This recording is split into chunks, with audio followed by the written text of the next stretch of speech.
போகுதே உலக மாய்கையிலே.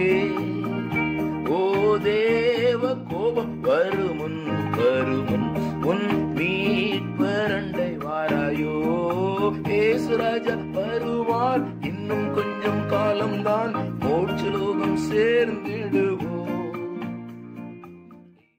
ஆண்டவராகிய இயேசு கிறிஸ்துவின் பரிசுத்த நாமத்திலே உங்களுக்கு வாழ்த்துக்கள். யோவான் எழுதின தம்முடைய நிருபத்திலே 1வது அதிகாரம் 12ஆம் வசனத்திலே இப்படியாக எழுதியிருக்கிறார்: அவருடைய நாமத்தின் மேல் விசுவாசம் உள்ளவர்களாய் அவரை ஏற்றுக்கொண்டவர்கள் எத்தனை பேர்களோ அத்தனை பேர்களும் தேவனுடைய பிள்ளைகளாகும்படி அவர்களுக்கு அதிகாரம் கொடுத்தார்.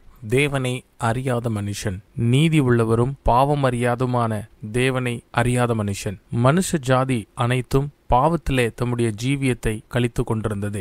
இருளிலே அவர்களுடைய ஜீவியம் இருந்தது. அந்த இருளிலே ஒளியை கொடுக்கும்படி தேவன் தம்முடைய சொந்த குமாரனை, ஆண்டவராகிய இயேசு கிறிஸ்துவை இந்த உலகத்திலே அனுப்பினார். அவரை குறித்து யோவான் எழுதின சுவிசேஷம் 1ஆம் அதிகாரம் 10ஆம் வசனத்திலே இந்த உலகத்திற்கு அவர் வந்ததின் காரியத்தை குறித்து இப்படி எழுதப்பட்டிருக்கிறது: அவர் உலகத்தில் இருந்தார், உலகம் அவர் மூலமாய் உண்டாயிற்று, உலகமோ அவரை அறியவில்லை. 11ஆம் வசனத்திலே எழுதப்பட்டிருக்கிறது: அவர் தமக்கு சொந்தமானதிலே வந்தார், அவருக்கு சொந்தமானவர்களோ அவரை ஏற்றுக்கொள்ளவில்லை. உலகத்தை இரட்சிக்கும்படி வந்த நம் தேவன் மாம்சத்திலே வெளிப்பட்டார்.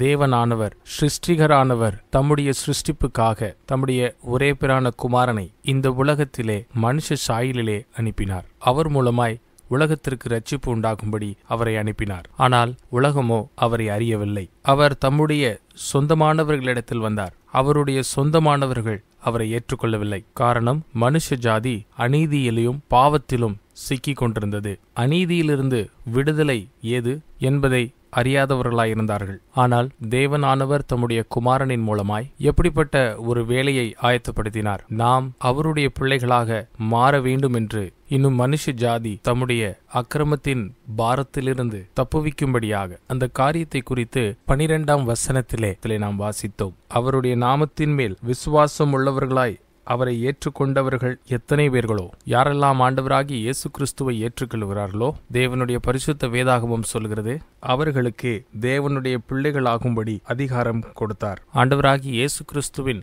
நாமத்தின் மேல் விசுவாசம் கொண்டு நாம் தேவனுடைய பிள்ளைகளாக மாற முடியும். இந்த உலகத்திலே மாம்சத்திலே வெளிப்பட்ட தேவன் அவரே. அதனாலே அநேக பேரை தேவனுடைய பிள்ளைகளாகும்படியான அதிகாரத்திற்கு உட்படுத்தினார். தேவன் தாமே இப்படிப்பட்ட அன்புள்ள ஆண்டவராகிய இயேசு கிறிஸ்துவை நீங்கள் அறிந்து கொள்ளும்படி உதவி செய்வாராக.